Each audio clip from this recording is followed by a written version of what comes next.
Vendredi 22 septembre 2023, mesdames et messieurs, bonsoir et bienvenue au rendez-vous de l'actualité sur ESAE TV. À la une de ce journal, l'Association des anciens étudiants de l'École supérieure d'administration, d'économie, de journalisme et des métiers de l'audiovisuel ESAE, dénommée Old University Friends, a procédé ce vendredi 22 septembre 2023 à la distribution de kits scolaires aux apprenants et enseignants de l'école primaire publique Tokpa Zungo Sud de la commune d'Abomey-Calavi. Vous suivrez en début d'édition le film de la cérémonie. Le ministre de l'Agriculture, Gaston Dossoui, a procédé ce vendredi au lancement officiel du projet d'appui au développement des filières lait et viande et à la promotion des entreprises d'élevage. Lancé à Parakou, ce projet vise à réduire la dépendance du pays à l'importation des produits lait et viande. Plus de détails dans ce journal. En sport, l'athlète béninois Sylvain Bossouvi rejoint la Guinée-Conakry à la marche. Intitulée la randonnée ovale, il a parcouru 3852 km avant de promouvoir la pratique du rugby dans les 4 pays de l'Afrique de l'Ouest. Lesquels pays sont concernés? Élément de réponse dans ce 19h. L'École supérieure d'administration, d'économie, de journalisme et des métiers de l'audiovisuel ESAE offre de nouveaux challenges pour l'année universitaire 2023-2024. Étudiantes et étudiants, parents d'élèves nouveaux bacheliers, ESAE, c'est la garantie d'une formation de qualité à des conditions très avantageuses. À Gbedjromede, à Papa, à Abomey-Calavi et Parakou, inscrivez-vous en administration générale, administration du travail et de la sécurité sociale, trésor et finances publiques, impôts, diplomatie et relations internationales, journalisme et métiers de l'audiovisuel, gestion des marchés publics, planification et développement local, sciences économiques, sciences juridiques et toutes les filières des sciences de gestion. ESAE vous offre des bourses, demi-bourses et de réductions pour les premières inscriptions dans toutes ces filières. Waouh! En licence 1, 2 et 3 et en master, bénéficiez jusqu'à 50% de réduction sur tous nos sites. N'est-ce pas génial? Infoline. ESAE Gbedjromede, 3e rue à droite en quittant le carrefour Le Jador pour la BIBE Jéricho ou au plus 229 90 93 65 21 98 98 14 00 à Kpakpa au plus 229 52 88 33 33 à Abomey-Calavi au plus 229 52 88 44 44 Parakou au plus 229 52 46 12 12. ESAE, l'excellence à un nom.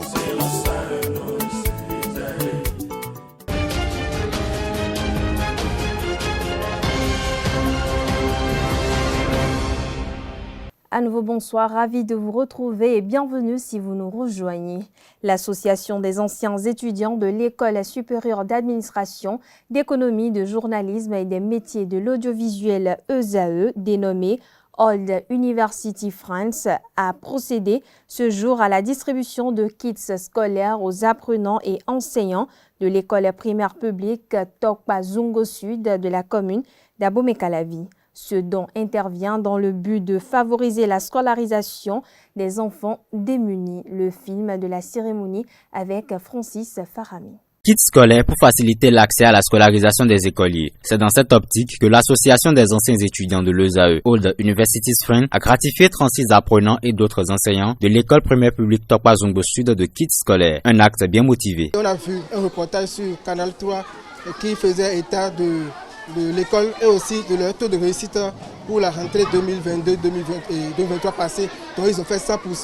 Donc on s'est dit que s'ils ont fait 100% malgré leurs conditions, il faut les accompagner. Les accompagner, c'est de venir donner maintenant à ces successeurs les kits scolaires pour qu'eux aussi emboîtent les pas de des anciens déjà. Donc on est venu avec les kits qui sont composés essentiellement de leur fourniture scolaire.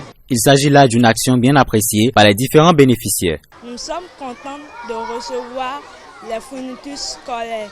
Nous promettons de bien travailler cette année. Merci à vous. Je suis vraiment très contente pour la cérémonie qui a eu lieu ce matin. Tous les enfants de l'école sont dans la joie parce qu'ils ont reçu des fournitures scolaires. Les maîtres également sont émus par votre geste à leur endroit. Que des ressources s'ouvrent et que l'année prochaine, vous nous revenez avec beaucoup plus de surprises. Nous remercions ceux qui ont eu l'initiative pour ce grand pas qu'ils ont fait à l'endroit de nos enfants. Au nom des parents, au nom de tous les parents d'élèves, je remercie l'association pour ce geste. C'était l'occasion pour les bénéficiaires et donateurs d'énoncer quelques doléances. C'est une école qui est dans la difficulté, ils n'ont même pas de latrine, donc c'est l'occasion pour nous d'inviter les autorités de la commune, en l'occurrence le maire ou bien le préfet, à se pencher sur ce dossier-là pour voir comment on peut faire pour construire peut-être des latrines ou bien des salles de classe. Vous voyez, il n'y a plus aujourd'hui. Nous-mêmes, on a vécu la situation avec eux. Dans la pluie, c'était un peu difficile pour ces enfants, ces jeunes enfants qui ont pratiquement 9 ans, 10 ans ou 11 ans. Et si éventuellement cette association a des partenaires sœurs qui interviennent dans différents secteurs, ils peuvent les convier ici parce que vous vivez la situation avec nous, très très difficile. Et nous remercions aussi le corps enseignant, la directrice au passage, pour le travail abattu tous les jours que Dieu fait. Old Universities Friends s'engage par ce acte à œuvrer pour le développement et l'éducation au Bénin. Elle prévoit également plusieurs activités pour vulgariser l'excellence en milieu scolaire et le bien-être des enfants en situation difficile. La 7e édition du Salon international de l'immobilier et de matériaux édition 2023 va se dérouler du 2 au 9 octobre 2023 au Palais des Congrès de Cotonou. L'annonce a été faite à travers une conférence de presse ce vendredi au Novotel Hôtel de Cotonou. Quentin Amoussou et Colomoussou y étaient. Voici leur compte-rendu.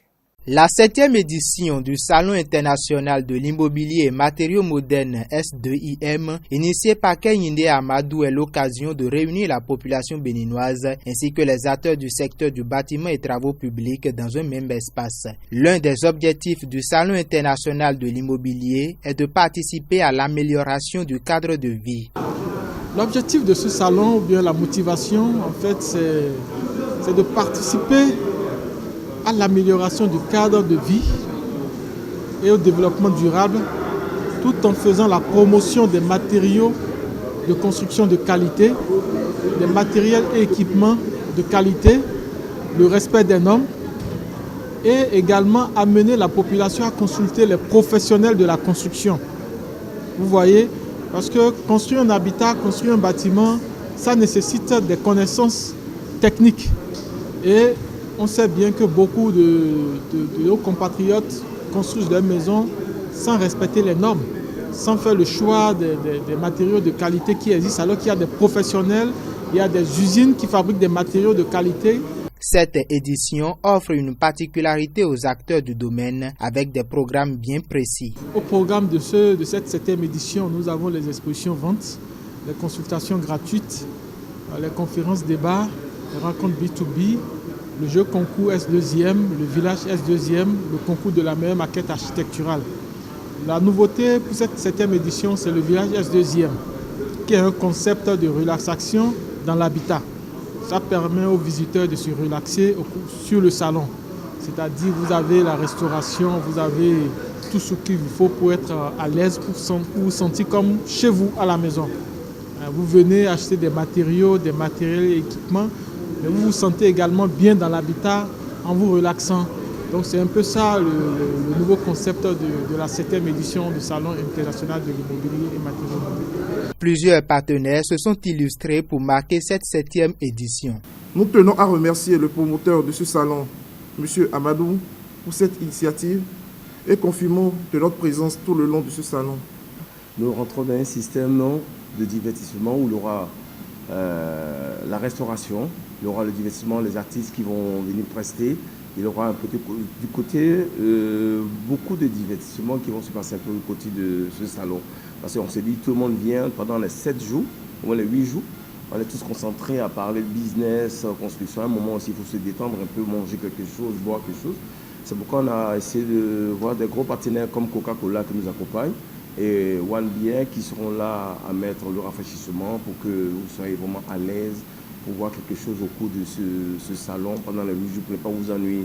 Nous sommes une fois encore très honorés de participer à cette édition du Salon de l'immobilier qui met en avant tous les acteurs du secteur de BTP.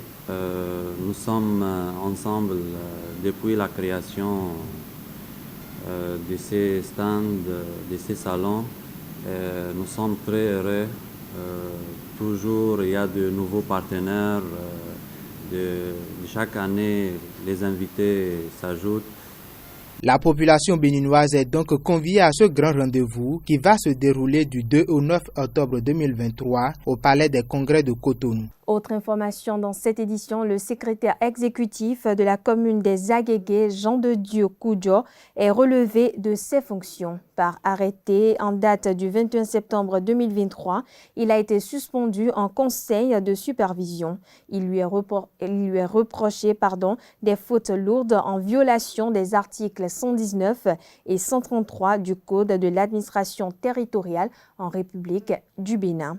Dans les détails, il lui est attribué la nomination de nouveau chef cellule contrôle des marchés publics sans l'aval ni du maire ni du conseil communal. Le même arrêté désigne Léatou Banda Chabi pour occuper la fonction jusqu'au tirage du nouveau secrétaire exécutif. La décision fait suite à la délibération du conseil de supervision de la commune réunie dans la session extraordinaire du 20 septembre 2023. Le même conseil rétablit le responsable des affaires administratives et financières de la mairie précédemment suspendu de ses fonctions. Je l'annonce au sommaire de cette édition, le ministre de l'Agriculture, Gaston Dossoui, a procédé ce vendredi 22 septembre 2023 au lancement officiel du projet d'appui au développement des filières lait et viande et à la promotion des entreprises d'élevage. Lancé officiellement à la mairie de Parakou, ce projet vise à réduire la dépendance du pays à l'importation des produits lait et viande afin d'œuvrer à la contribution à l'amélioration de la productivité et à la profitabilité des facteurs de production de lait et de viande. Le dit projet va intervenir dans 45 communes réparties sur les 7 pôles de développement.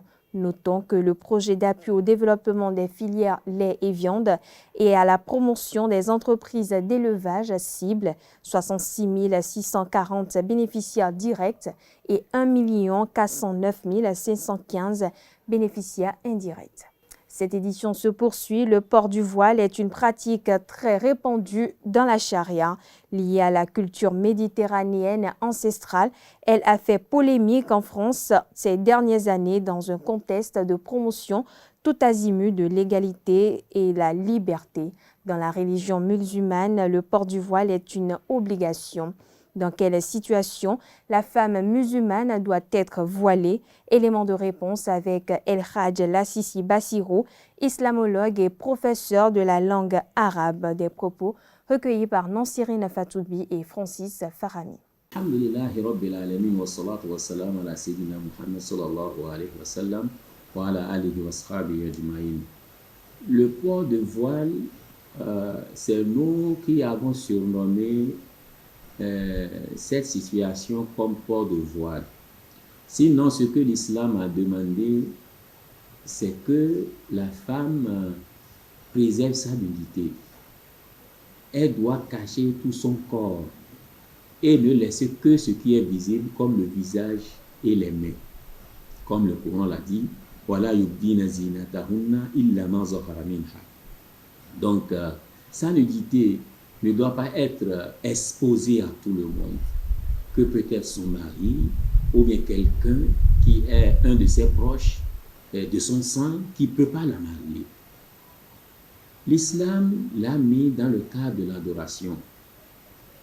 Et se couvrir le corps fait partie d'une dignité que l'islam a accordée à la femme. Bien sûr que je vois une femme qui s'est voilée, que son corps est préservé de tout, moi-même je la donne un respect. Mais tandis que quelqu'un qui s'est habillé d'une manière et a exposé son corps, moi-même je vois que vraiment ça en reste beaucoup et que je peux l'appeler, je peux l'agresser même comme je le veux parce qu'elle fait partie de ce monde. L'islam a demandé à la femme, surtout aussi à l'homme, de rabaisser leur visage. Et de dire aux croyants de rabaisser leur visage. C'est-à-dire, lorsque l'homme marche même, il est en train de passer, de ne pas regarder les femmes de côté, à gauche, à droite. Pourquoi? Parce qu'il y a une dignité. Et il a demandé aussi à la femme de rabaisser leur visage et de prendre leur voile ou bien leur pagne pour couvrir leur corps et de ne pas l'exposer. Donc, si aujourd'hui nous voyons que ces situations totalement visibles chez les musulmans partout dans le monde entier, c'est parce que nous avons compris l'importance de ce port du voile et que beaucoup de gens l'ont compris, y compris même beaucoup de non-musulmans. Le choix de chacun de nous.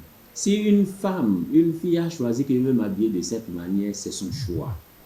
Ce n'est pas que l'essentiel, ce que nous avons dit, que de laisser son visage et la main. Et si quelqu'un a vu que non, il veut même couvrir, même jusqu'à aller à son visage et laisser seulement la partie là où il va voir, ou bien une partie transparente, alors c'est son choix. Donc, je ne pense pas que ça peut créer aussi de problèmes à un niveau donné, non, mais plutôt, nous allons respecter aussi son choix, parce que l'habillement aussi est un choix. Comme l'autre a choisi de porter un pantalon, de laisser le corps ouvert, et qu'il n'y a pas de problème, alors si quelqu'un a choisi de protéger son corps, de préserver, de laisser ça uniquement pour son mari, je pense qu'aussi il faut l'apprécier.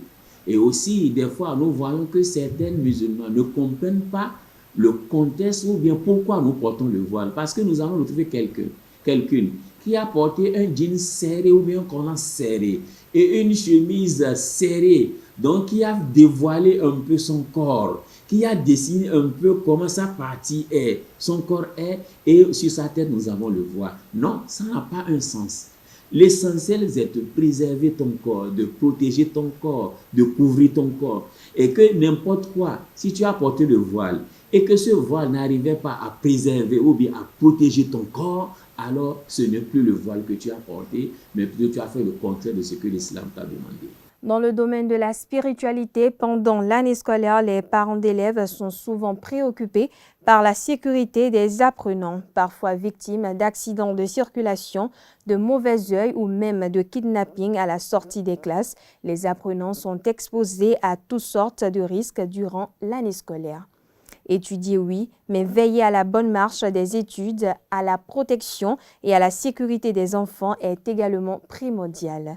C'est dans cette logique que le guide spirituel Florent Avocan nous donne ici des secrets et astuces pour permettre aux parents d'élèves de protéger les enfants durant toute l'année scolaire. Suivons-le au micro de Jacques Marion d'Almeida.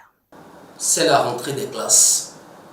À tous les parents d'élèves en primo, nous souhaitons la facilité financière afin que Dieu vous ouvre toutes les portes du bonheur, afin que vous puissiez avoir les moyens nécessaires pour assurer la bonne rentrée de vos enfants.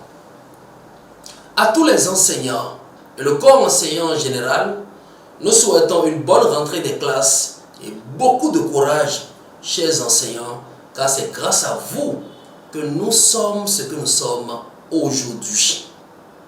À tous les apprenants, écoliers et élèves, nous souhaitons une bonne rentrée des classes. Que cette année soit une année couronnée de succès, de grâce abondante, de bénédiction, de paix, de prospérité pour vous. Et que toutes les leçons acquises restent dans vos différentes têtes. Nous passons par ce canal ce jour pour donner 2 bonnes recettes aide-mémoire et un moyen de se préserver spirituellement en cette rentrée scolaire. Préserver qui? Les apprenants, ces enfants qui constituent le demain de tout un chacun de nous. Chers parents, vous qui avez des enfants qui vont à l'école, merci d'appliquer ce petit secret, une bonne aide-mémoire pour le bien-être de vos enfants. De quoi avez-vous besoin pour l'application du secret? Allez chercher les feuilles de moringa. Vous allez sécher les feuilles de moringa à l'ombre. 1, 2, 3 jours. Après avoir séché les feuilles de moringa à l'ombre, vous allez réduire en poudre. Et vous avez finalement la poudre de feuilles de moringa. Vous prenez 3 poignées de la poudre que vous versez dans un récipient. Vous ajoutez 2000 litres de miel pur. Et vous allez battre le tout bien remué.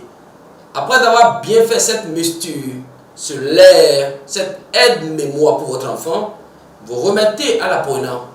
Ce dernier va prendre une cuillerée matin, une cuillerée le soir pendant 2 bonnes semaines. Vous venez de l'aider maintenant à avoir un cerveau bien fertile, à aider sa mémoire, afin que toutes les leçons enregistrées restent et demeurent dans son cerveau. Ça, c'est un. Pour vous qui avez les moyens, vous qui connaissez les huiles essentielles, vous qui exploitez souvent les grands magasins, allez chercher l'huile essentielle qu'on appelle menthe poivrée. Quantité 10 ml, un petit flacon. À défaut de menthe poivrée, cherchez l'huile essentielle qu'on appelle cypress. 10 ml. Donc c'est soit menthe poivrée ou cypress. Vous versez les 10 ml d'huile essentielle de menthe poivrée ou cypress dans un demi-litre de miel. Vous allez tout bien remuer. Après d'avoir bien agité et bien remué, remettez à l'apprenant. Ce dernier prend une cuillerée le matin, une cuillerée le soir, pendant 2 semaines. Plaise à Dieu qui a créé le ciel et la terre. Vos progénitures seront toujours la tête, jamais la queue. 1000 peuvent tomber à gauche, 10 000 à droite, ils ne seront jamais atteints. On parle sport à présent. L'athlète béninois Sylvain Nyankodjo Bossouvi a relevé le défi de joindre la Guinée-Conakry à la marche. Intitulé Randonnée ovale, il a parcouru 3852 km afin de pouvoir promouvoir la pratique du rugby dans les 4 pays de l'Afrique de l'Ouest traversés, à savoir le Togo, le Ghana, la Côte d'Ivoire et la Guinée. De retour au Bénin ce jeudi 14 septembre dernier, il a raconté son challenge à Setondelarius Adjagbenon de la rédaction sportive. Suivons ensemble.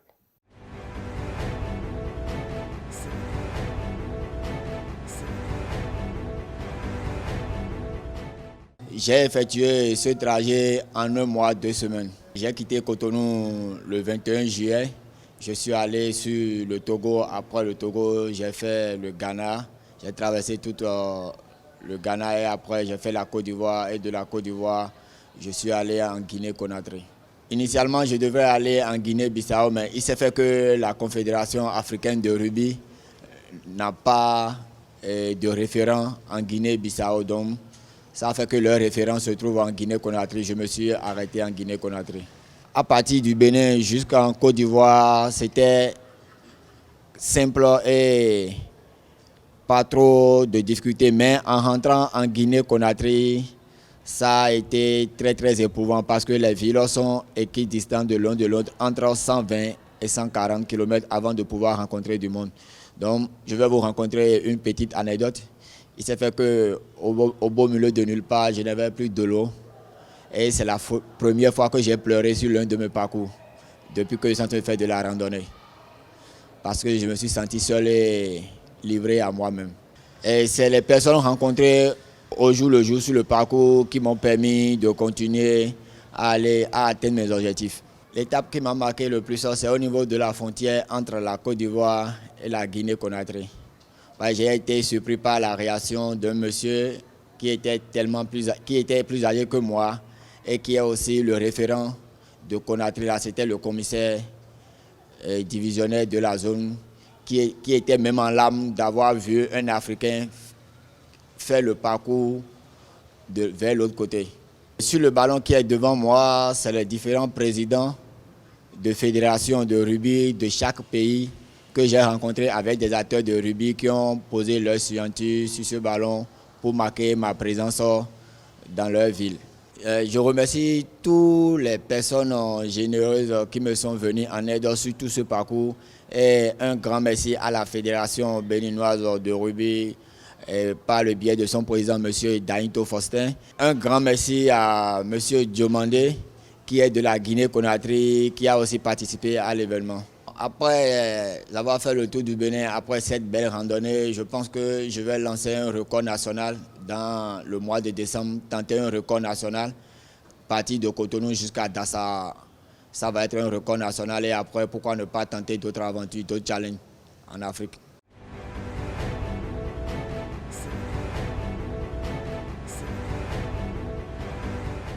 Restons toujours avec Sylvain Bossouvi, passionné de la balle ovale. L'athlète voulait faire en mars dernier une randonnée sur la France afin d'assister à la Coupe du Monde Rugby 2023. Mais ce rêve s'est estompé en raison de quelques contingences administratives et organisationnelles. Depuis Cotonou, il a apprécié le comportement des sélections africaines après 2 semaines de compétition. Suivez plutôt. Le seul pays qui nous rend fiers, c'est les Sud-Africains. Et à part la Namibie en train d'essayer de faire ce qu'il peut, mais vous savez, le rugby, c'est un sport de haut niveau tellement intense. Donc, nous devons travailler plus en Afrique pour pouvoir mériter, pour pouvoir représenter valablement nos pays dans cette compétition statutaire de World Rugby. Cette fois-ci, le niveau de la compétition est vraiment élevé. Toutes les équipes se battent pour donner le meilleur d'eux-mêmes. Mon souhait à moi, c'est que les Sud-Africains remportent encore cette coupe. Je suis un panafricaniste, donc je préfère que la coupe reste chez les Springboks. Voilà, chers internautes, ainsi prend fin cette édition. Merci de l'avoir suivi. Merci pour votre attention. Excellente soirée à toutes et à tous.